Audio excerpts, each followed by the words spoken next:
Matasa, mazanku da matanku, wannan saƙon naku. Za ku iya tuna wani ɗan uwa ko aboki ko makusaci wanda da yana da hankali amma yanzu ya haukace?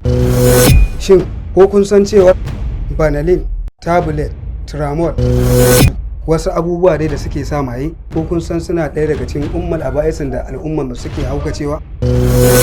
To dai hankali shine mutum, wanda idan mutum ya rasa shi to ya rasa komai nasa na rayuwa. Idan ka rasa wannan da kai da dabba ba ku da bambanci. Sa'an nan idan kayan maye suka dugunzumar da tunanin mutum, wato ƙasa tana tarwatsa ta dalilinsu.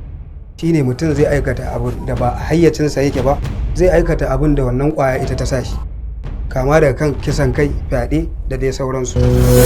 Saboda haka mu guji shan miyagun ƙwayoyi saboda ƙasarmu da al'ummarmu su zauna lafiya.